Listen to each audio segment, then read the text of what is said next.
నీ భర్తని నువ్వు అర్థం చేసుకున్నట్టు మేము అర్థం చేసుకోలేకపోయామమ్మా. అర్థం చేసుకునుంటే నీకే కాదు, నా అల్లుడికి ఇన్ని కష్టాలు ఉండేవే కావు.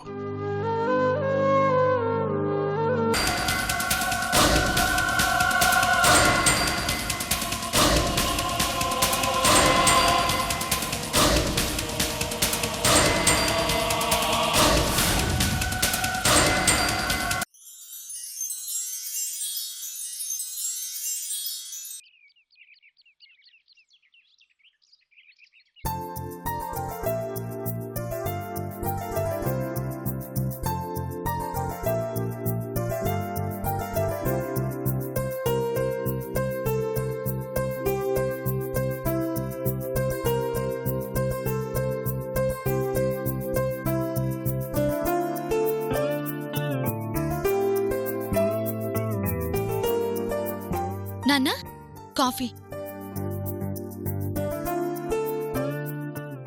ఏంటమ్మా, మరీ ఉదయాన్నే గుడికి వెళ్ళినట్టున్నావుగా? అవునమ్మా, జనం తక్కువగా ఉంటారు, ప్రశాంతంగా దర్శనం చేసుకోవచ్చు కదా అని వెళ్ళానమ్మా. ఒక మాట చెప్పుంటే నేను వచ్చేవాణ్ణి కదే. మీరు మంచి నిద్రలో ఉన్నారు కదా, సరే నిద్ర చెడగొట్టడం ఎందుకులే అని నిద్ర లేపలేదు. అమ్మా సావిత్రి,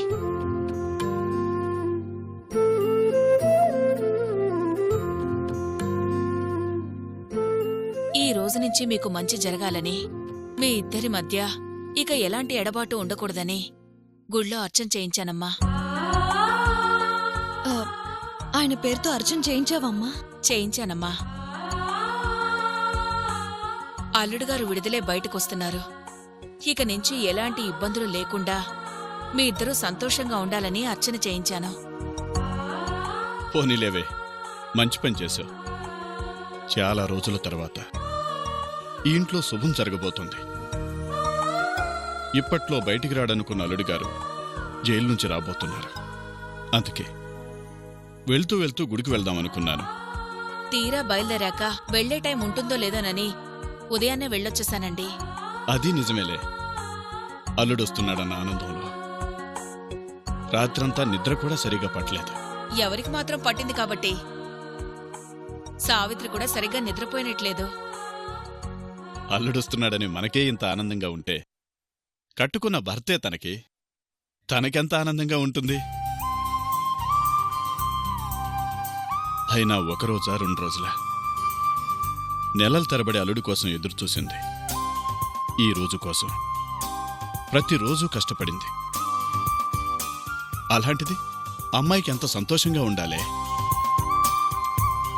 ఇక నుంచి నువ్వు ఎప్పుడూ ఇలాగే సంతోషంగా ఉండాలమ్మా. అల్లుడుగా రాగానే ఈ కుంకుమ పెట్టు. ఇంకేదన్నా దోషం మిగిలుంటే పోతుంది. అలాగేనమ్మా. అవును, నువ్వింకా రెడీ అవ్వలేదేంటమ్మా? కోర్టుకు వెళ్ళాలి కదా. టైం ఉందిలేమ్మా. అయినా ఎంతసేపు రెడీ అవుతాను? ఒకవేళ నేను ఆలస్యం చేసినా ఏసీపీ గారు ఫోన్ చేస్తారులే. నీ పాలిట దేవుళ్ళ ఉన్నారమ్మా ఆయన. అంత పెద్ద అధికారైనా ఎంత మామూలుగా మర్యాదగా ఉన్నారు. గొప్పవాళ్ళెప్పుడూ అలాగే ఉంటారే. అవునండి, ఆయన చూస్తే అది నిజమే అనిపించింది. ఆ సావిత్రి, అల్లుడొస్తున్నాడని ఆనందపట్టం కాదు, నాకో మాటివ్వాలి. ఏంటమ్మాది? అల్లుడుగారొచ్చాక ఆ ఆనందంలో మమ్మల్ని మర్చిపోయినా పర్వాలేదు గాని 9 నెలలు తిరిగేసరికి మా చేతిలో ఒక మనవణ్ణి పెట్టు చాలు. వాడితో మా బాధలేవో మేం పడతాం.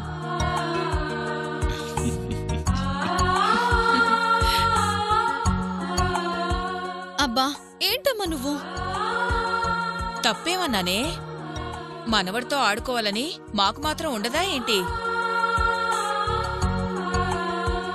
మీ అమ్మ మాటే నా మాట కూడానమ్మా.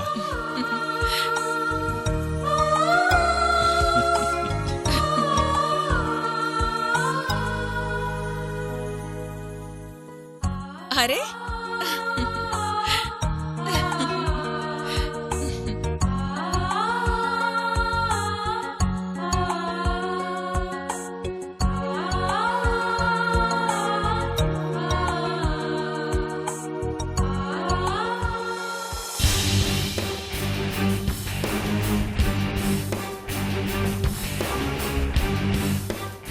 సార్. భాషా, ఊర్మిళ ఫైల్ జాగ్రత్త.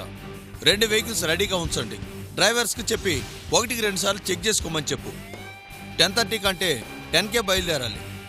ట్రాఫిక్ టైం కాబట్టి బంజారాహిల్స్ మీదుగా వెళదాం. ఫిల్మ్ నగర్ డౌన్లో బంజారాహిల్స్ టర్నింగ్లో ఆన్ ది వే ప్రతి సెంటర్లో టీమ్స్ ఉండాలి. Yes sir.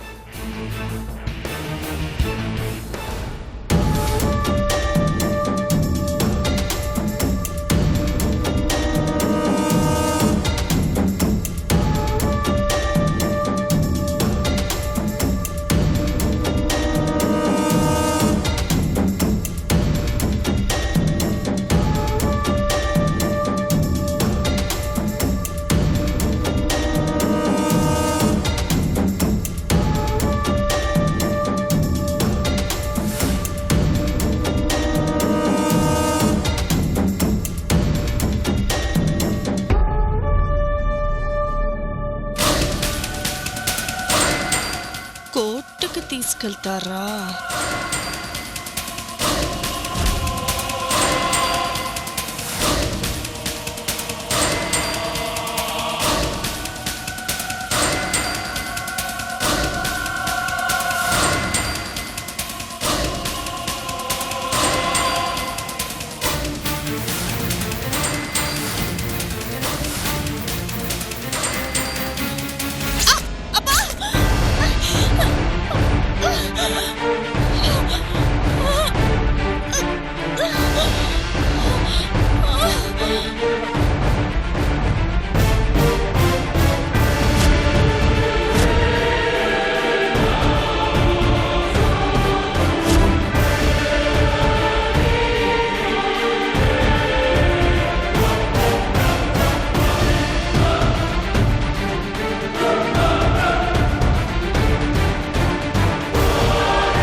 వినోద్, ఏర్పాట్లన్నీ పూర్తయ్యాయా? సారీ సార్, ఏర్పాట్లన్నీ పూర్తి చేశాం. బట్ ఊర్మిళ చేయి కోసుకొని పడిపోయింది సార్. వాట్? అవును సార్, బ్లడ్ బాగా పోతుంది. అంత నెగ్లెక్ట్గా ఎలా ఉన్నారు? తను చేయి కట్ చేసుకోవడానికి బ్లేడ్ ఎక్కడి నుంచి వచ్చింది? తెలీదు సార్. ఇంకేం తెలుసు నీకు? ఇప్పుడు తనకేదైనా అయిందంటే కోర్టుకి ఎవరు సమాధానం చెప్పాలి? అర్జెంట్గా హాస్పిటల్కి తీసుకెళ్లి ట్రీట్మెంట్ చేయించు. Yes sir. ఈ విధంగా అయినా తప్పించుకోవచ్చని ప్లాన్ చేస్తుందేమో. ఇప్పుడన్నా కొంచెం అలర్ట్గా ఉండు. అలాగే సార్. అన్నింటికీ అలాగే సార్, అలాగే సార్. చివరికి మాత్రం ఇలాంటి తలనొప్పులు తెస్తారు. ముందు తన సంగతి చూడు. Okay sir. లాస్ట్ మినిట్లో మొత్తం అప్సెట్ చేశారు. ఛ! ఏయ్, త్వరగా పట్టుకోండి, హాస్పిటల్ తీసుకెళ్ళాలి, త్వరగా.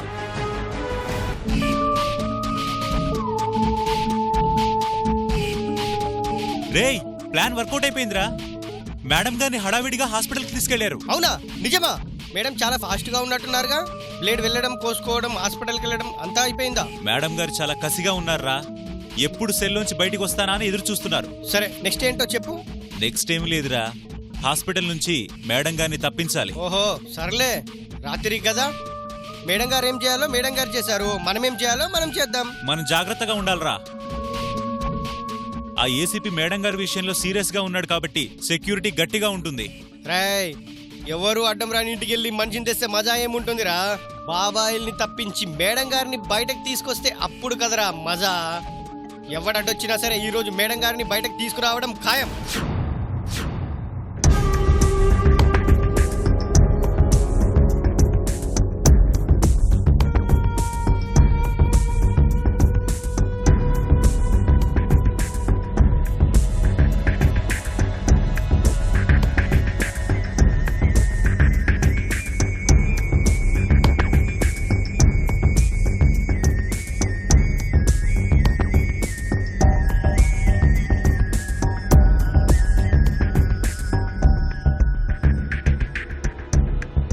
గాయం మరి కొంచెం లోతుగా అయ్యుంటే చాలా ప్రాబ్లం ఫేస్ చేయాల్సి వచ్చేది. చావాలనుకునే వాళ్ళు నరాలు తెగేలా కోసుకుంటారు. నన్ను జైలు పాలు చేయాలనుకుంటున్నా ఆ పోలీసుల నుంచి తప్పించుకోటానికి ఎంత లోతు కోసుకోవాలో నాకు తెలీదా? నీకు అందాల్సిన అమౌంట్ అందిందా? అందింది మేడం. ఇక్కడికి రావడానికి నేనేం చేయాలో అది చేశాను. నువ్వేం చేయాలో మా వాళ్ళు చెప్పే ఉంటారుగా. చెప్పారు మేడం. ఏసీపీ చాలా సిన్సియర్. అతని కన్విన్స్ చేయడం చాలా కష్టం. నువ్వు స్ట్రాంగ్గా మాట్లాడితేనే ఏసీపీ మాట వింటాడు. అతను ఎంత సిన్సియర్ అయినా అతని హవా ఇక్కడ చెల్లదు మేడం. డాక్టర్గా నా పర్మిషన్ లేకుండా మిమ్మల్ని ఇక్కడి నుంచి తీసుకెళ్లే ప్రసక్తే లేదు. నాకు మాటలు చెప్పడం కాదు, ఆ ఏసీపీ మాట్లాడకుండా చెయ్యి చాలు. ఆ విషయం నాకు వదిలేండి మేడం. ఇక్కడ అంతా మీరు అనుకున్నట్టే జరుగుతుంది. ఈ ఒక్క హెల్ప్ చేయి నాకు. ఈరోజు ఆ ఏసీపీ నన్ను కోర్టుకు తీసుకెళ్లకుండా చేస్తే చాలు. రేపు నేనెక్కడున్నానో పోలీసులకే కాదు, నాకే తెలీదు.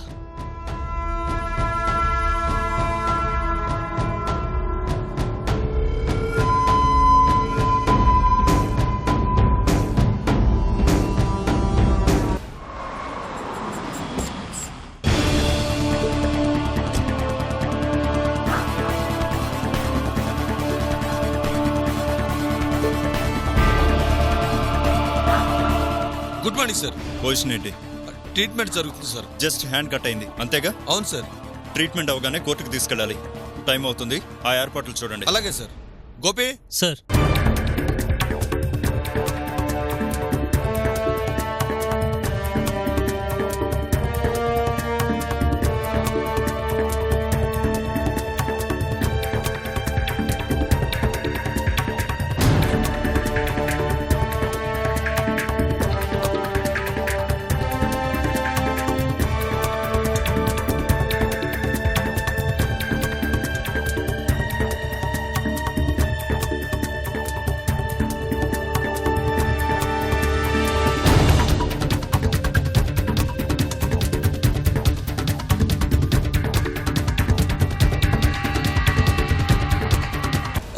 డాక్టర్ గారు, మా ఏసీపీ గారు.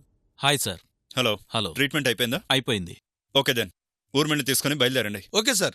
వెయిట్ ఎక్కడికి తీసుకెళ్తారు? ఒక కేసు విషయంలో తన కోర్టుకు సబ్మిట్ చేయాలి. నో పేషెంట్ కండిషన్ ఏం బాగాలేదండి. ఇప్పుడు ఎక్కడికి తీసుకెళ్ళడం కుదరదు. ట్రీట్మెంట్ అయిపోయిందన్నారుగా. అన్నాను, తీసుకెళ్ళొచ్చు అనలేదుగా. చాలా ఇంపార్టెంట్ కేసు ఇది. తన్ని కోర్టుకు తప్పకుండా తీసుకెళ్ళాలి. I'm very sorry sir. Patient ఉన్న కండిషన్లో తను ఎక్కడికి తీసుకెళ్ళడం కుదరదు. Doctor please understand the situation. You please understand. Doctor, కోర్టులో సబ్మిట్ చేస్తామని ఇన్ఫార్మ్ చేయటం కూడా జరిగిపోయింది. ఇప్పుడు తీసుకెళ్లేదంటే మాకు ప్రాబ్లం అవుద్ది. తీసుకెళ్తే పేషెంట్కి ప్రాబ్లం. ఇప్పుడంత సీరియస్గా ఏం జరిగిందని? హ్యాండ్ కట్ చేసుకుంది అంతేగా? అదేదో పెద్ద విషయం అన్నట్లు ఏంటి డాక్టర్ ఇది? హ్యాండ్ కట్ చేసుకోవటం మీకు చిన్న విషయంలా కనిపిస్తుందా? బాగా డీప్గా కట్ అయిందండి. బ్లడ్ బాగా పోయింది. Just miss. మెయిన్ నరం కట్ అయి ఉంటే ప్రాణమే పోయి ఉండేది. ఓకే ఇప్పుడు ఆర్గ్యుమెంట్ చేయడానికి టైం లేదు. అంతగా ఇబ్బంది అంటే స్ట్రెచర్ మీద తీసుకెళ్తాం, ఓకేనా? పేషెంట్ని అసలు కదిలించకూడదంటే అర్థం చేసుకోరేంటి సార్? మా పొజిషన్ మీరు అర్థం చేసుకోవడం లేదు. ఊర్మిళ కోర్టుకి తీసుకెళ్ళక తప్పదు. తన కండిషన్ చాలా సీరియస్గా ఉంది కాబట్టి కుదరదండి. ఏంటి సార్ సీరియస్? ఏం చావదుగా? చస్తే మీరు బ్రతికించి తీసుకొస్తారా? యాజ్ ఎ డాక్టర్ పేషెంట్ని డిశ్చార్జ్ చేయొచ్చా లేదా అనేది నా ఇష్టం. Doctor please. ఊర్మిళ వల్ల ఒక అమాయకుడు చాలా రోజులుగా జైల్లో శిక్ష అనుభవిస్తున్నాడు. అతని భార్య భర్త కోసం అల్లాడిపోతుంది. జస్ట్ కోర్టులో ఊర్మిళని చూపిస్తే చాలు. తనకు ఎలాంటి ఇబ్బంది రాకుండా తీసుకెళ్తాం. మరీ అవసరం అనుకుంటే హెల్ప్గా నర్సులను పంపించండి. కుదరదు సార్. పేషెంట్ కండిషన్ చాలా సీరియస్గా ఉంది. తనకేదైనా జరిగిందంటే దానికి మేము సమాధానం చెప్పాలి. సో పేషెంట్ని పంపించడం కుదరదు. డాక్టర్, మీ నిర్ణయం ఒక అమాయకుడిని విడుదల కాకుండా చేస్తుంది. ఒక అమాయకురాలి కష్టానికి అర్థం లేకుండా చేస్తుంది. మీరు ఎవరి గురించో ఆలోచిస్తున్నారు, నేను నా పేషెంట్ గురించి ఆలోచిస్తున్నాను. మీకు మీ డ్యూటీ ఎంత ముఖ్యమో నాకు నా డ్యూటీ అంతే ముఖ్యం. I'm helpless. నేనేం చేయలేను.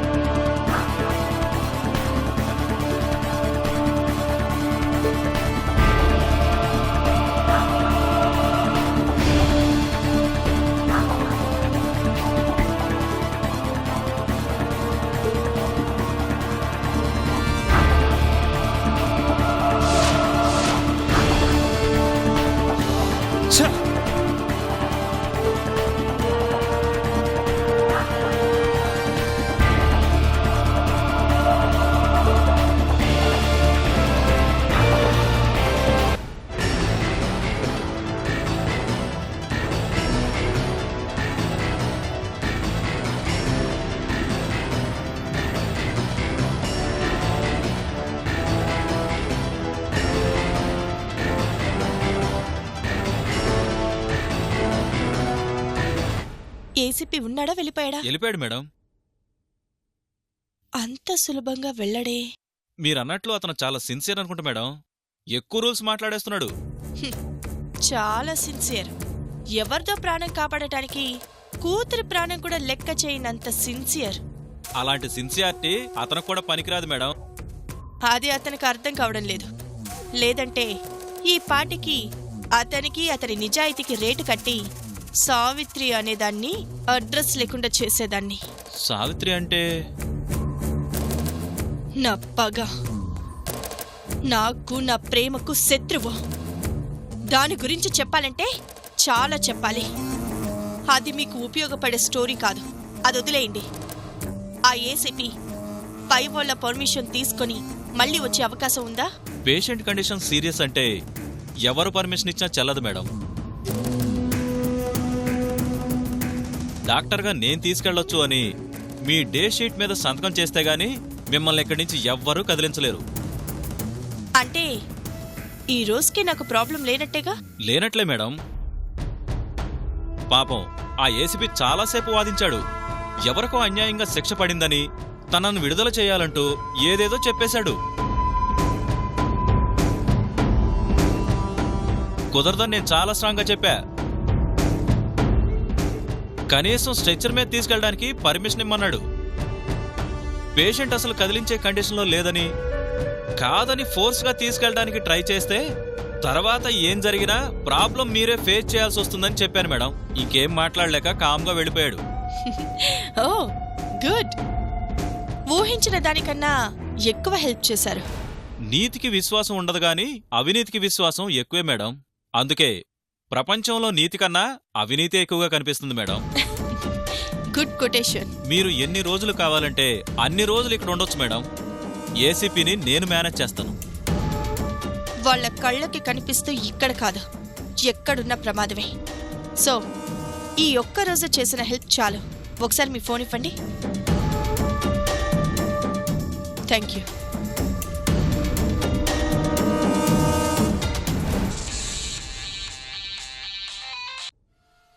హలో, చెప్పండి మేడం. కోర్టుకు వెళ్లే ప్రమాదం తప్పింది. సో ఈ ఛాన్స్ మిస్ చేసుకోకూడదు. ఈ రోజు రాత్రికి మన ప్లాన్ వర్కౌట్ చేయాలి. రెడీగా ఉండండి. అలాగే మేడం, అందరం రెడీగా ఉన్నాం. గుడ్. చీకటి పడే వరకు వెయిట్ చేయండి. Okay madam. Thank you doctor. Okay madam.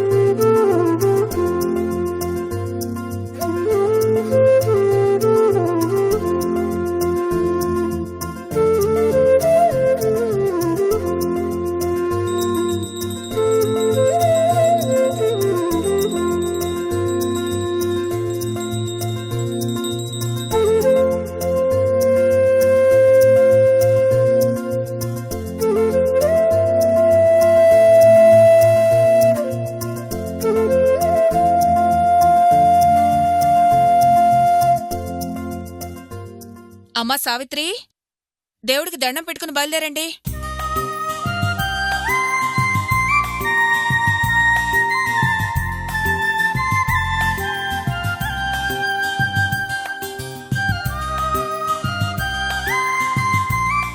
Janaki, ఎదుర్రా. ఆ